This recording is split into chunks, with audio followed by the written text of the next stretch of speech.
everybody. Welcome to Wholehearted Loving. I'm Stephanie. Hi, I'm Georgiana. Today, we are going to be talking about fielding other people's projections onto us and regulating through and around that. But before we do, we're going to do a body-based self-connection practice to connect with ourselves before we connect with each other and this podcast. All right. So we're going to use a little bit of sounding for this one.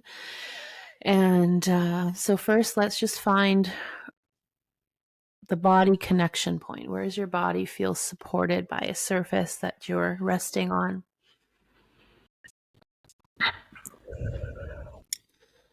And when you find it, can you be there for a full breath?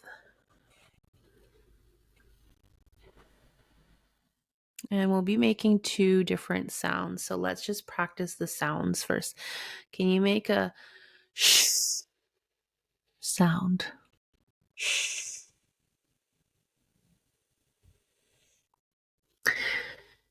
Yes. And the other sound is it's you can't really hear it. It's like a W, like WOO sound. Ooh. Ooh. Ooh. Yeah. Doesn't have to be perfect pitch, perfect tone. And what we're going to do is we're going to alternate the two. So we inhale through the nose and then shh.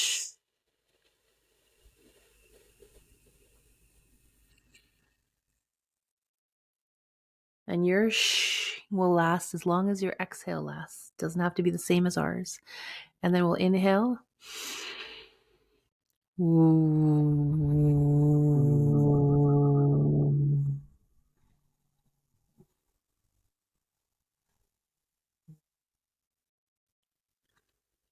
And then you might want to reset the body, just really feel your anchor again. And then we just repeat, and we'll do that 2 more cycles. Shh.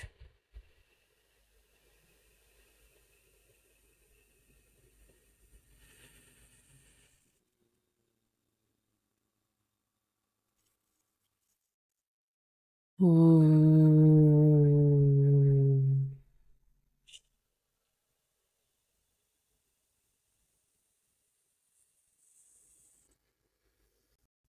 Shh. Ooh.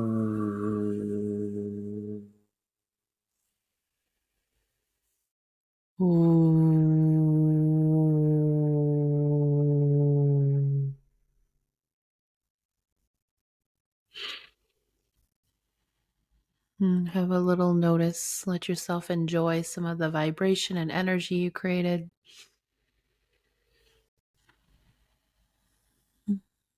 And you might have noticed maybe one of the soundings felt better or easier. It's just good to notice what you enjoyed. Initially, I enjoyed the shh more, and then slowly I got into the other one too. And then I felt sort of comfort in both of them by the third round. Feel more head and throat in the shh, and more front and back torso with the ooh. Mm-hmm. Yeah. And we just did 3 times, but we could do 6 and 9 and 12 and see how that feels. That would help with meditation when I'm super distracted or very activated and I'm trying to just follow my breath. It's like we were talking the other day about when we really are activated, instead of just looking for circles or rectangles, we're looking for different shapes or adding colors. That's like a uber breath to help me maintain focus. Yeah, it's nice to have a lot of variety, I find, in our toolbox, and also to know sort of which ones are more supportive in different situations. And that will always change, but I would know if someone said, and I was really frazzled, feeling really frazzled, if someone just said, notice your breath, that would probably feel harder for me to do if my brain is going really fast. Mm. than if I tried this practice, because I have to be a lot more deliberate about my breath. Right. And then after I connected to self and maybe slowed down my brain using these breaths, maybe I could track my breath without doing this type of breath more easily. Mhm. Mm. Yeah. Okay, thank you, Gigi. So projections. We talked about projections in that list of psychological defenses against emotions a few episodes back. Mhm. Um, but what's come up for me kind of this week and often in life, and we were also just talking about this too with the human design modality. I have a 5 line, which means I'm designed to receive people's projections. I'm like a blank slate that people will put their thoughts and beliefs onto and attribute to me instead of feeling it themselves. Mhm. And certainly something that we have learned leading women's groups, and which Shay warned us about before we started leading women's groups, is when you step into leadership, and of course at other times in life, you're going to become the subject for people's projections. People are going to feel angry or afraid or ashamed, and they're going to want to blame us or get angry at us, and we're going to have to hold space for that. Can I ask you something before we carry on? Yeah. Can you explain projections in like the most like grade 3 kind of way to understand? Because I think that's a word a lot of people hear and might not fully understand what it means and think that it means something much more complicated than it really means. Yeah. Essentially, it's that we're carrying a belief and we're putting it on to other people. So let's use like a vaguely sciencey example. If I, as a not colorblind person, see the sky as blue, I might insist to a colorblind person that they also see the sky as blue, and they'll be like, but I don't. And I'll be like, but it is, and you do, and you should, you know? Was that a useful example? Maybe. Let's see if there's some other ones, and maybe with a variety of examples, it becomes clear. Hmm. Okay, well, I'll give a very personal example. Um, I used to know someone who had some gayish tendencies, and they also had a lot of shame around that and a lot of internalized homophobia. And there was a point where they were feeling some active shame about it, and they started accusing me of being a homophobe and disliking them because of their gay tendencies. And I had to remind this person that I myself had just been divorced from a woman, and that I in fact am not homophobic at all, and that that was their projection onto me. Mhm. Mhm. So to help people understand, would you say it's something going on with us that we're not fully seeing or allowing ourselves to see or owning or accepting, and we're like displacing that and accusing someone else of being a certain way or thinking a certain thing Yeah, or acting a certain way? Yeah. yeah. Anger is a really good one. If I'm uncomfortable with my own anger, then I'm going to see anger in other people, on other people's faces, out in the world. Even when that might not necessarily be what's on their face. Yes. Yeah, Mhm. totally. Yeah. Mhm. Yeah. Thank you for that. Yeah. So there are going to be examples where this happens in life, like having been given that context before we stepped into a leadership capacity. And specifically, the context of the leadership capacity makes it really easy for me to be able to hold space for people's projections, to be able to see them quite clearly when they're coming up, and to not take it personally. And so to not get activated or heightened or feel personally attacked by their projections. That does not carry over as easily for me in, say, romantic relationship or other personal relationships. Um, there are times where it can be so obvious. Often if we have like a really like a childlike fit about something that's out of character, if it's something really out of character that we're maybe blowing up about, it might be easier for the other person to go, oh, something's coming up here. This is not, they might be using words that are a personal attack on me, but this has nothing to do with me. And I can remain calm and hold space for this person to have their experience. And then hopefully we can talk about it. But that's, you have to kind of know that's what was going on. You might have to have a certain temperament. There's going to be lots of times where that comes up for people and they're not able to not take it personally, and their systems do get activated, and still they want to maintain a connection or convey a message or something that would require some degree of regulation. Well, I think So, what's interesting is I think it also requires a real sturdiness in self and a real self knowing to know whatever this person is dumping on me right now isn't actually about me. Right. But I noticed a time in my life where I didn't feel so sturdy about who I was and how I showed up in the world.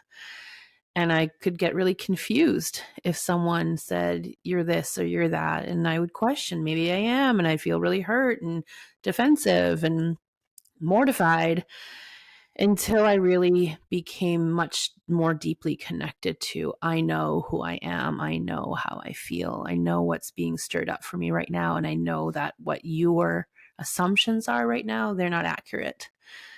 But when I didn't know myself well enough and I didn't trust myself well enough, it was really easy to take all of that very personally and question myself.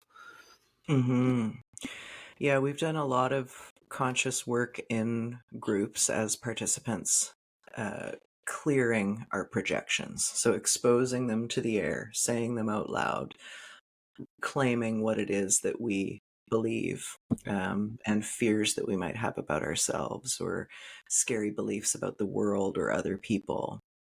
And there's so much power in knowing what those are for us so that we can recognize them when they come up for us. We can recognize them sometimes when they come up for other people.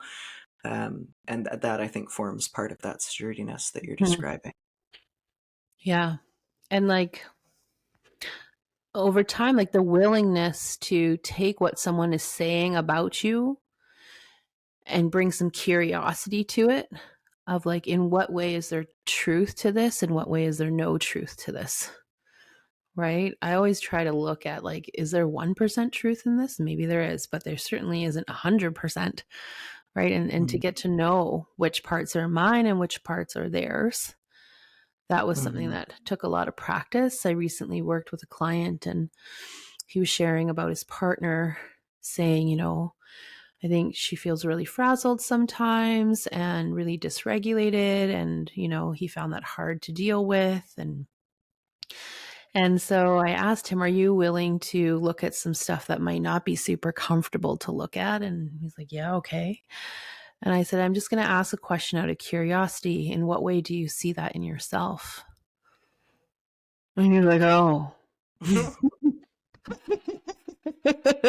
we just had a laugh together, right? Yeah. Because that happens. Sometimes we get so consumed by what we think we see in someone else. And maybe there is some of that there, but we don't notice that, like, hey, I run that too. Like, that's actually in me. And I haven't addressed that part at all. And I'm putting all my attention on, I'm not saying my client was doing this, but like, it's easy for us all to do, to finger point at someone else and that's their problem. Right. And it's really humbling to bring Yeah. curiosity to, is there any way that there's truth in this about me? Yeah. That's one of the greatest gifts I received at some point from someone. I was complaining about some situation. This clearly I'm foggy on details, but someone was accusing me of something or other that I felt had nothing to do with me. And a friend of ours I was talking to said, okay, well, you just have to assume that everything they're saying is true. Then what? It's like, oh, that's horribly uncomfortable. I don't like that at all. And of course, it was very, very helpful to do. I don't like that at all. Yeah. This reminds me of in a past relationship. And it's good to look at what you feel insecure about, because what you feel insecure about are going to be those places that it's easy to assume that whatever someone else is saying is truth. right? I remember feeling insecure in this relationship because I had a very busy schedule. And I thought, who's going to want to be with me? I'm a single mom. I got lots going on. I got work. I got kids. They're probably going to wonder if I have time for them, right? Projecting. Yeah. And they're gonna like run away because I can't be there. Anyways, that was one of my own worries, but I didn't really bring that to the surface. It was just like swimming around in there. And then, sure enough, at some point, he was like, well, you're just too busy. You're just too busy, and there's no room for us in our relationship. And that's why it all fell apart. And like, I took that as truth at the time. I was like, oh, Mm. okay. Okay. And it felt gross. And then years later, when I had more room to really like know myself, know what I was bringing into the relationship, know, actually see clearly how I was in that relationship, and we had a somewhat of a clearing conversation. I said, hey, remember this thing where you were saying I didn't have time, I couldn't prioritize you? You're like, yeah. And I said, I prioritized you. You were the person who was coaching, who was going to school, who quit their job, who was doing X, Y, and Z. And I would work my schedule around your schedule. And that's when we would see each other. Mm.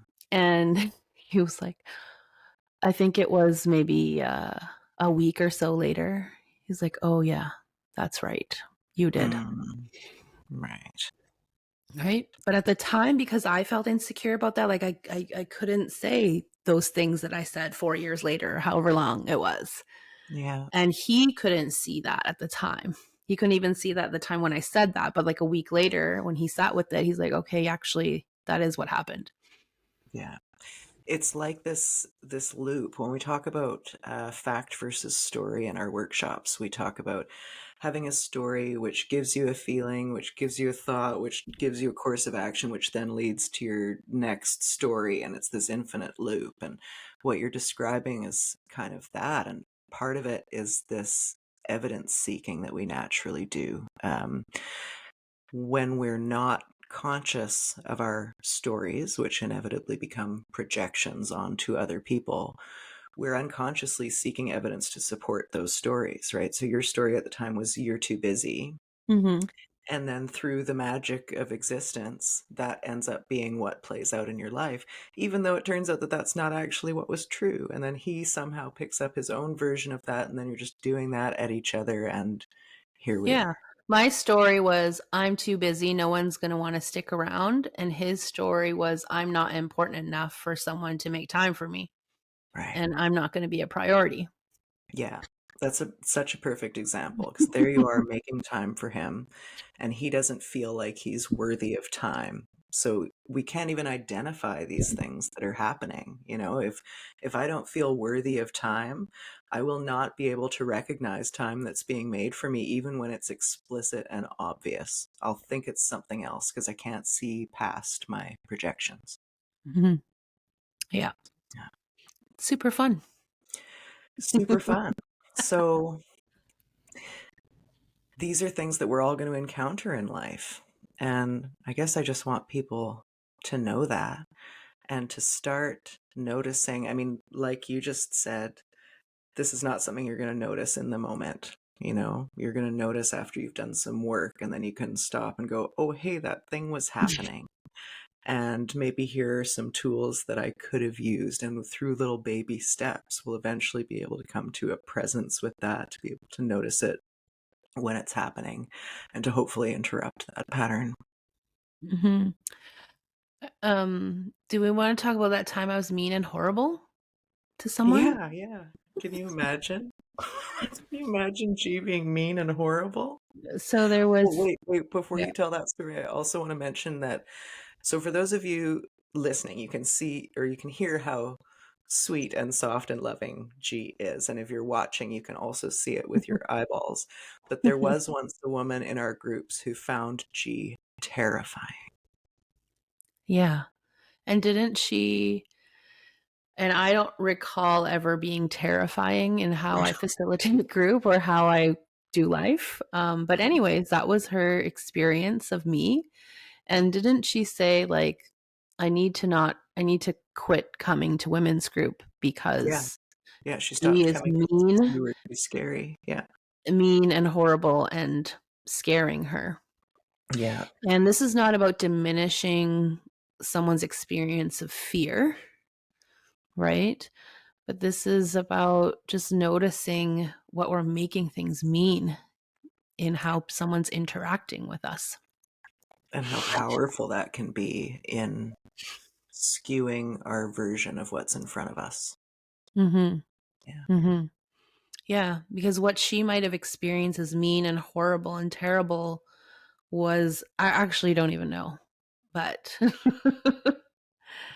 that was what was happening. And what felt really good at that time was I was sturdy enough in myself, and I had a deep knowing in myself and what I bring to facilitation, how I hold space for people, that I know that to not be true. I'm not a horrible and mean person. I didn't take it personally. Could someone, based on their experience of me in a moment and based on their past experience a moment with me that felt hard, and maybe they felt misunderstood, or maybe they felt I was more, I don't know, less gentle than they would like? Completely. And I would have been completely open to talking to somebody about what just happened, Mm. what, what their experience was like, what my intention was, where there's a gap in how we experience that interaction. But Mm. there was no opportunity to do that, Yeah. And I right? mean, it can even be as simple as someone has a past experience with a mean person who happens to wear glasses. And then she sees you wearing glasses and she's like, oh, mean. If we have these unexamined parts of ourselves, they just flare up in these unexpected ways. And if you had some part of you that secretly feared that you were mean, Mm-hmm. your reaction to that might have been completely different? Mm-hmm. Yeah. So, yeah, there would have been a time I would have questioned myself and felt really horrible for being mean and horrible to someone. Yeah. But I knew, I'm like, I wasn't mean and horrible. And obviously there's some disconnect in what just happened, and I'm happy to clear that up. Mhm. But like, I can only clear that up with someone who's willing to come and talk to me about it, and also have an openness to the idea that maybe I'm not mean and horrible, and we could talk through what just happened, right? But I don't believe there was an opportunity there. I offered the opportunity, but I don't think there was no taking up of the opportunity to talk through what happened. Yeah.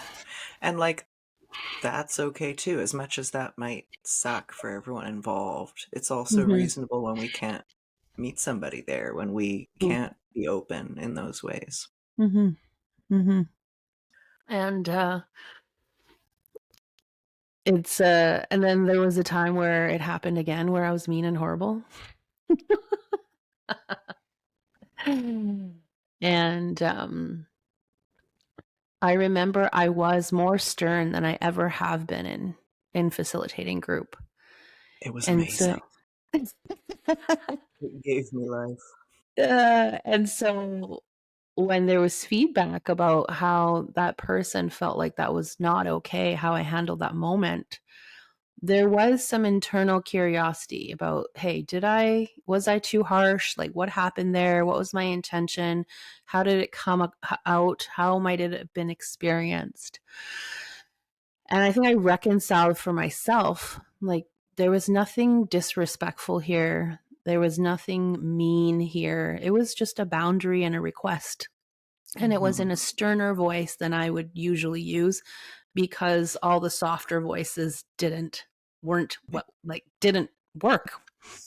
Yeah. And I remember shortly after that moment receiving a message about this person's upset. And I heard they're upset and it's valid, and, shared a little bit from my perspective what was going on, what my intention was. And I think it helped a little, to be able to see it from a different perspective. But it wasn't until maybe it was like months or years later that she herself started telling that story. That one time G said this to me, Yeah. and it was so hard to hear at the time, and it was exactly what I needed. It was, yeah. There was a tinge of irritation. And the thing is, when you're leading in these contexts, these specifically inner work contexts, you might have projections, listeners, about how a leader is supposed to operate, and showing irritation might not be on your list of acceptable behaviors. And the truth is that irritation we feel about something we're faced with is often useful feedback for the person. So in this case, you were interrupting with a bit of irritation, a story that kept coming up over and over and over, and there was no movement. Finally, you were just like irritated, and you stopped it. And because that was so out of character for you, it really made an impact. And that's exactly the kind of thing that would take somebody a while to be able to digest and see the benefit of. Mm-hmm. Mm-hmm. Yeah, and Yeah. I felt like we talked about it after, and I said I felt like it would be a disservice to you if I would have just let you keep going in that moment and not set a boundary. Yeah. And she could see that after the fact, after some time. But she could also, I think, see that it it was hitting and stirring up a whole bunch of old wounds around, my voice doesn't matter. There's no room for me to share.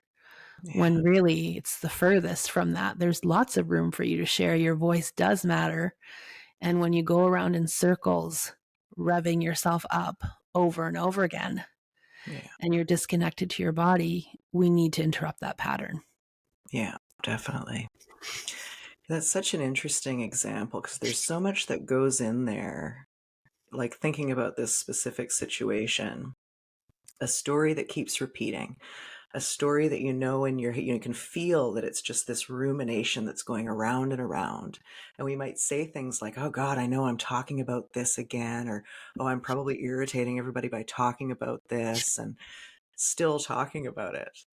It's such a complicated dynamic. It's like a melange of projections and shame and need to be heard and wanting to be accepted and wanting to refuse being accepted, and all of these things all at once. It's wild. Mm-hmm. Yeah, women's group has always been a great place for all of us to practice, Mm. right? I had to practice allowing myself to be human and feeling irritated and like wanting a dynamic to stop and that we bring a pause to it. Yeah. Right? I'm not a person that if you share something with me 3 times, I'm like, you got to stop talking about that.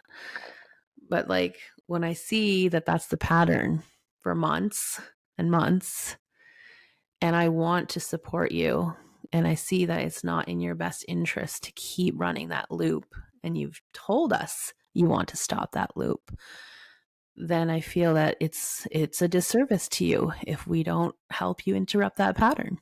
Yeah, it's true. Yeah. Yeah. Yeah.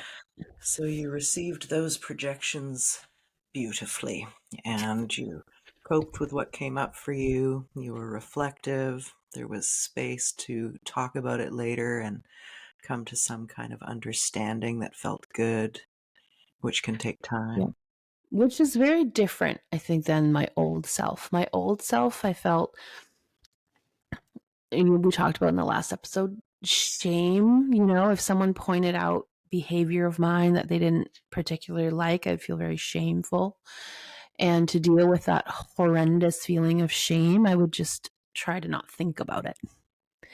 And I noticed in these patterns when people, shared what was coming up for them in terms of, how they experienced me, I noticed that that was the first thing I did. It wasn't any defensive response. It wasn't any minimizing what they were saying. It wasn't also full agreement of, I'm so worried about conflict, let me just agree and appease you. And it wasn't, let's try to dissociate from this situation, pretend it didn't happen, which were all things I would have done in the past. But it was like, let's take time. I feel it hit me. I feel emotion, sensation being stirred up. Let's not make any assumption that I'm a horrible person. Let's not make any assumption that the other person is totally wrong or totally right. Let's just give it some time and let's bring some curiosity to what was going on for me before, during, after that situation, and what's really true to me. And is there something I need to repair, or is there something I want to share? And is there an openness for the other person to hear that? Mm-hmm. And is there something they want me to know, right? That hasn't been shared yet. But it's really coming from a place of slowness, curiosity, which I couldn't do slow or curious before. Yeah.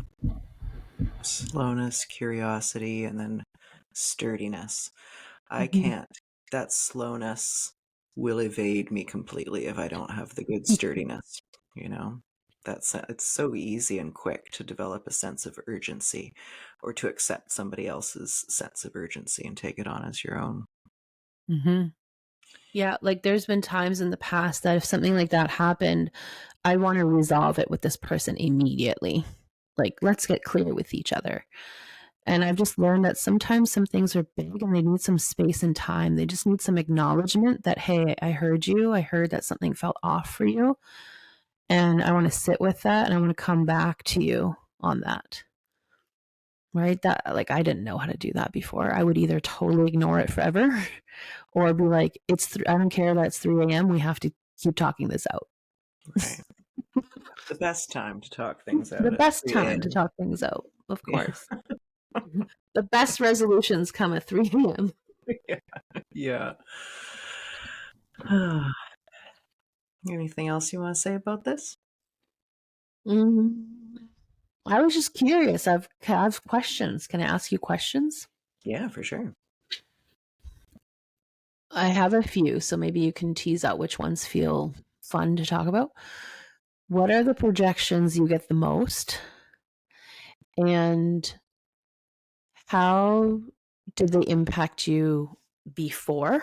When maybe you weren't feeling so sturdy, and how do they impact you now? Mm.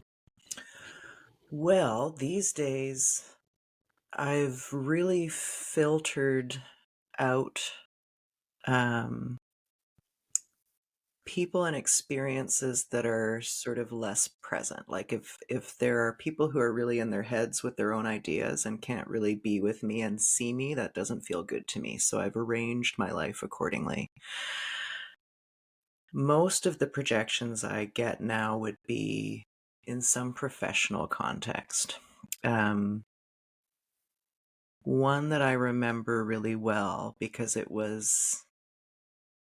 was newer to the sturdiness, and I was teaching conscious relationship training. And there was a guy who got upset about how I was leading a process. He felt that there should be more seriousness. I think I was injecting too much humor into the process, and he felt it should be serious. And he got really mad, and he yelled at the group about it, and he yelled at me, and a couple of people tried to leap to my defense, and I noticed immediately. I knew, I had the context of people are going to project things on you. I think at that time, if this had been maybe more personal, you feel the hot shame come up. And then my mind kicked in. So, okay, before it would have been the hot shame and it would have been a whole lot of words defending myself and explaining myself. And it probably would have been some finger pointing and some blame and some table turning.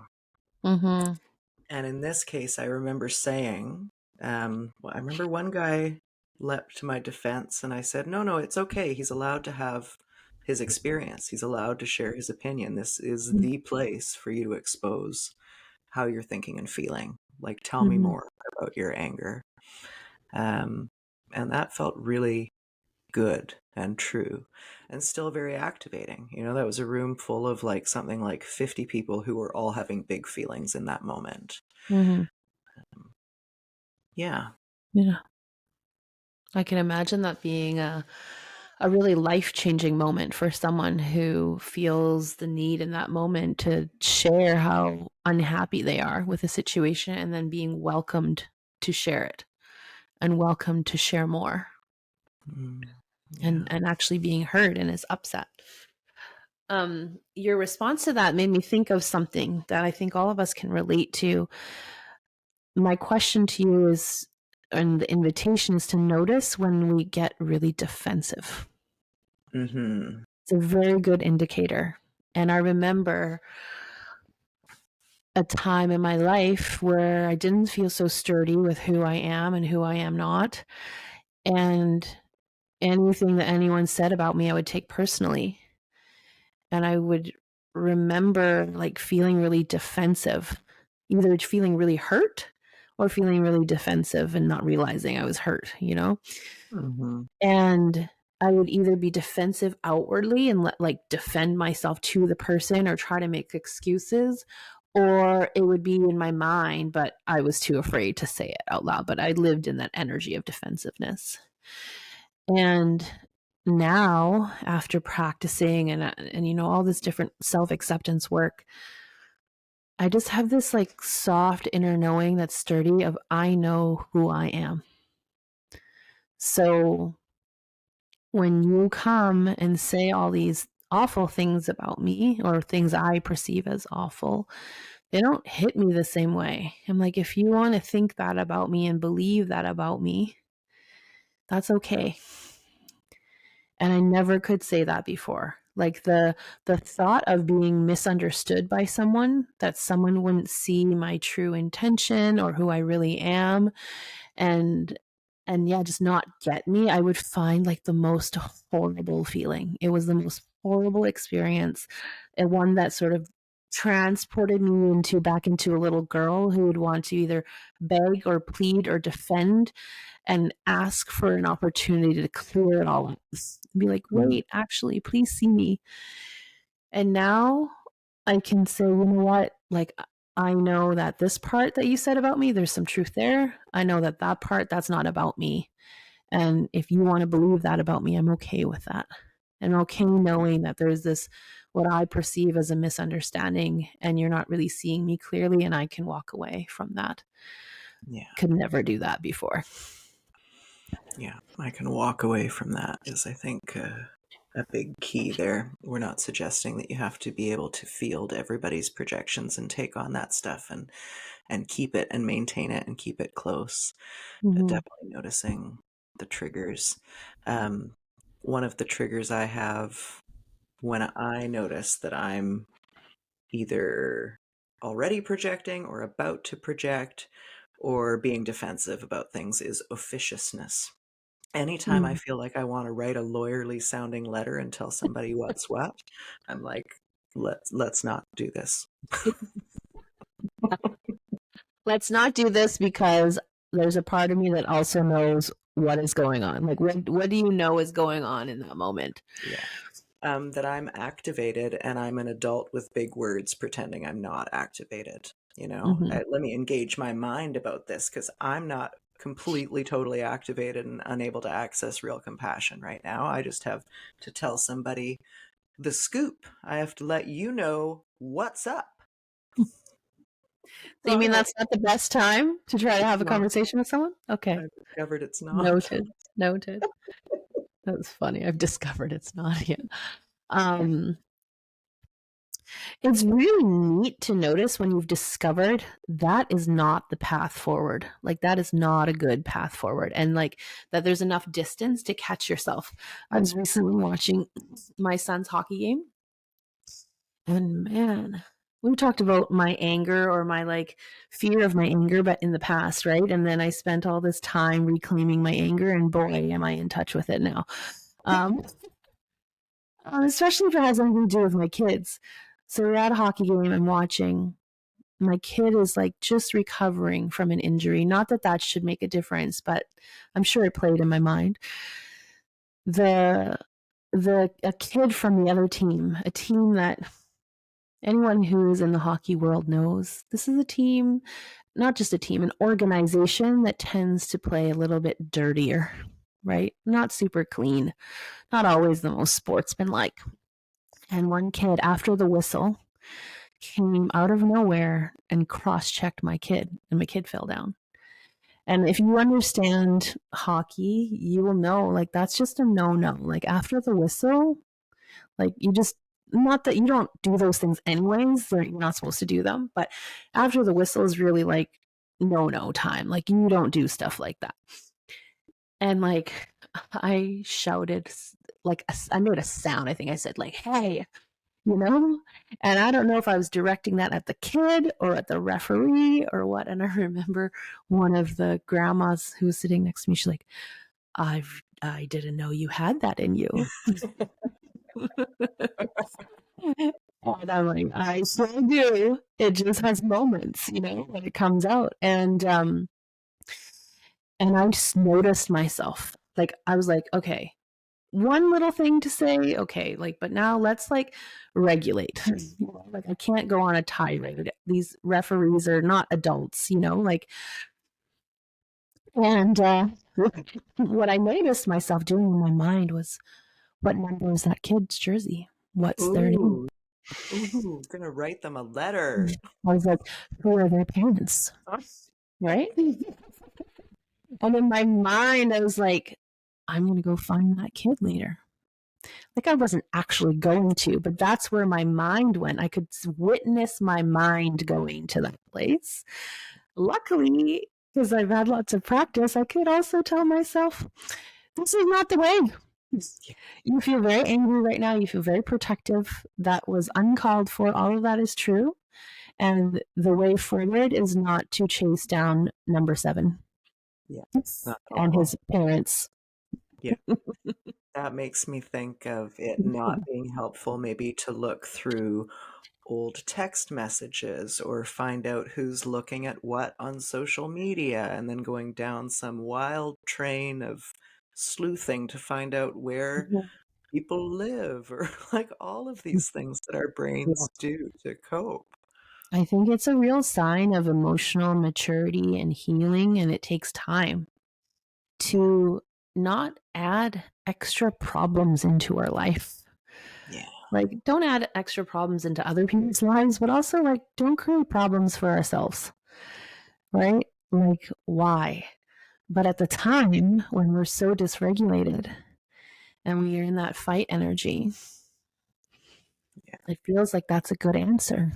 It And it does. feels like the good answer is, let me go look at my ex's social media again. Let me go reread all of our emails together and text messages from the past.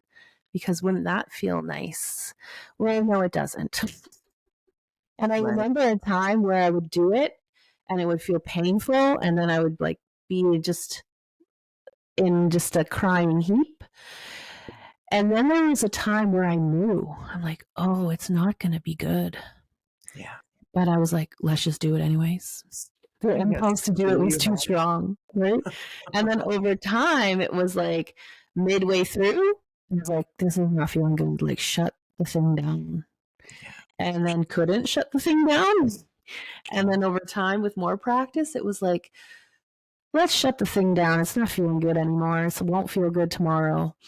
Yeah. And so shutting it down partway through, and then over time, like catching it before and being like, yeah, no, don't send that letter stuff and don't read those emails, G.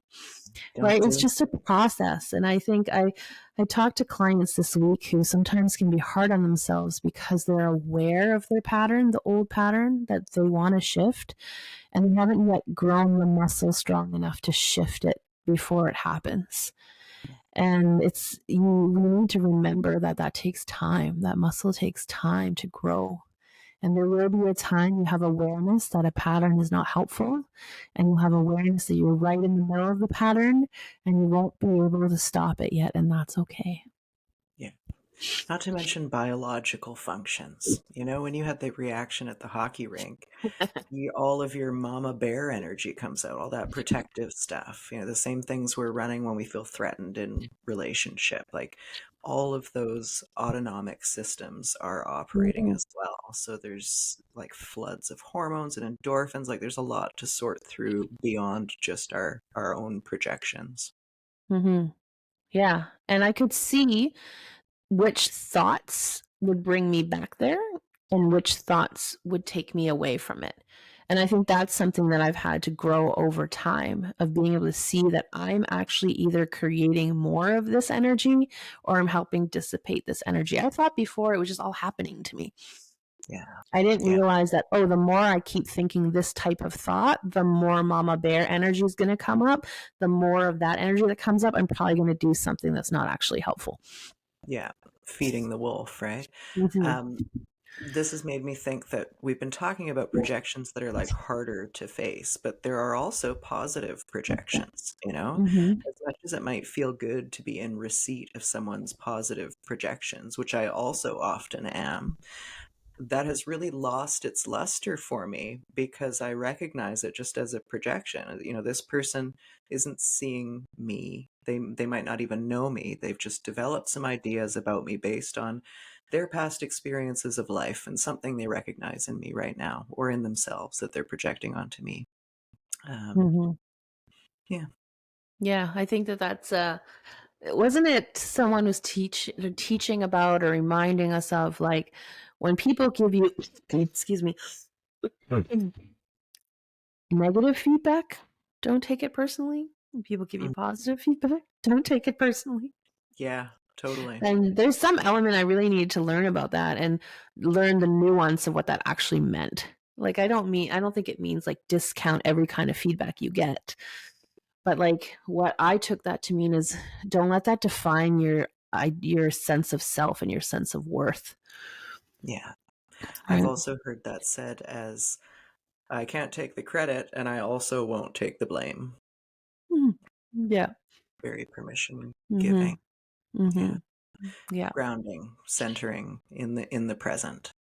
Yeah. Part of what we were talking about as well with the looking back on old messages and things of that nature, dredging up the past. In this way, we project our past onto our present moment, right? We can't be with what's actually here for us, and we can't really move unencumbered into the future if we're busily regurgitating our past and projecting it onto our I present. was like a really experienced dredger.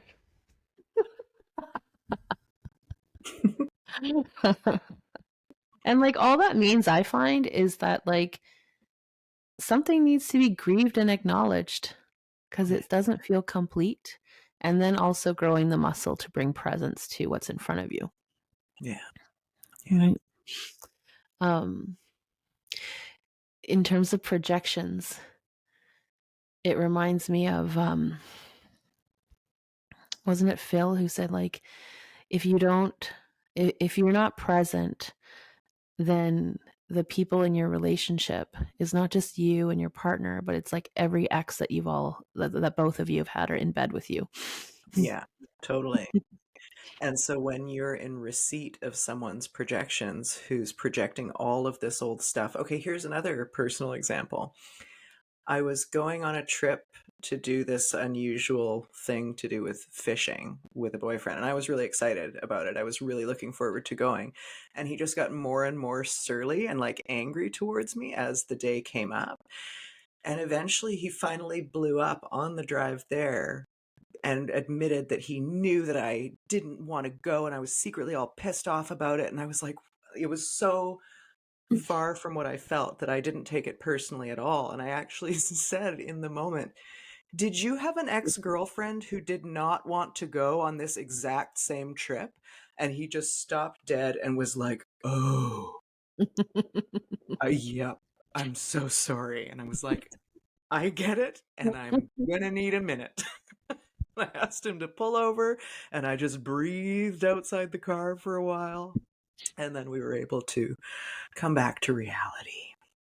Come back to reality. Let's Yeah. come back to reality.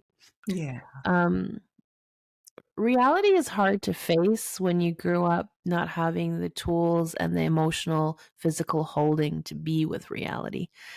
You know, a lot of the people we work with, myself included in the past, lived in some sort of fantasy land and denial. Hope. You might call it hope. Hope. Yeah. Yeah. Because it was too hard to feel the big sensations of, reality maybe not matching our hopes and expectations. Yeah. Totally. Um, can we talk before we wrap up a little bit about positive projections? think Mm. this was a big piece for me in my healing and growth. Would you say it means, when we see when we offer someone a compliment? Remember, like, I think in CRT we had a lot of this. We'd offer someone a compliment. Usually it was someone new offering someone who'd been around for a while a compliment. And the people who've been around for a while just said, well, you see it in me because it's in you. Yeah. Right. I remember the first time someone said that to me, I was like, what the hell are you talking about? I'm just trying to give you a compliment that I feel is genuine. What are you saying to me? Yeah. Um, but good thing was I have a curious mind, so I was like, there's got to be something about this.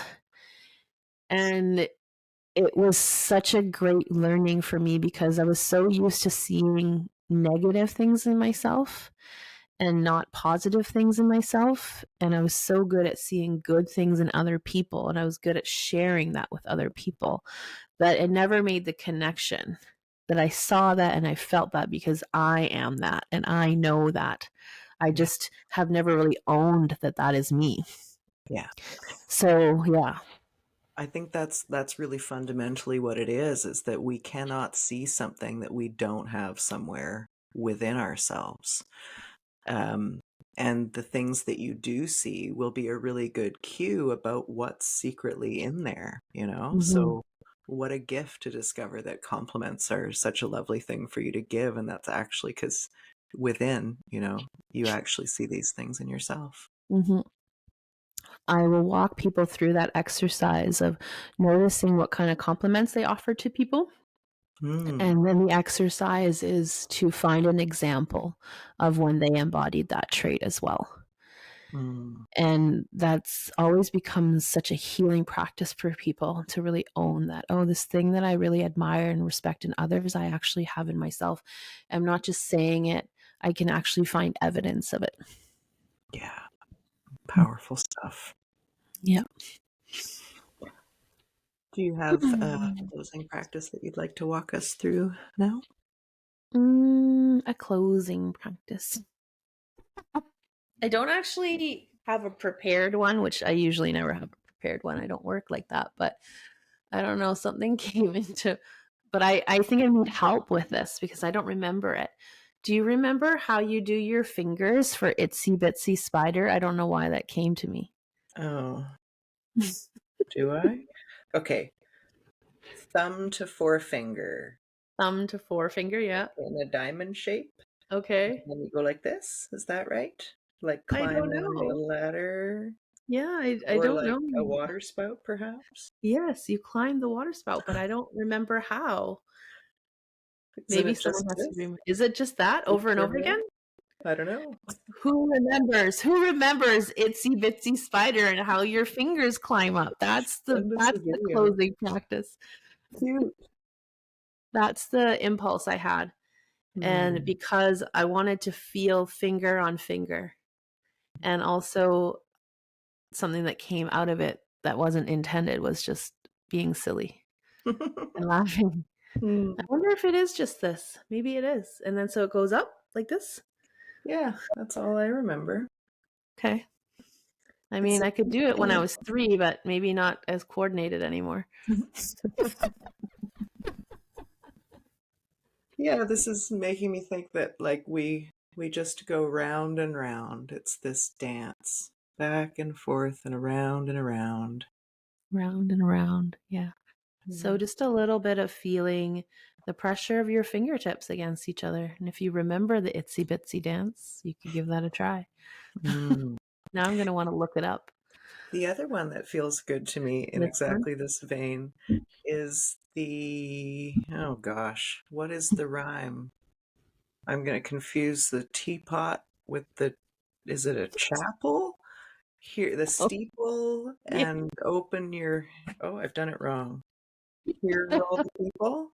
Yeah, hear all the people. But how do the people come out of the chapel? Like this? This is the church. Is it the church? And Maybe it's this is the steeple. Something, something, something. and Hear all here the are the people. people. Yeah. Anything is a self-connection practice, as you can see. It is, yeah. Hand connection always Yeah. feels really good to me. Mm-hmm. Yeah. Thanks, Gigi. Anything else you want to say? No, that's it. Cool. All right.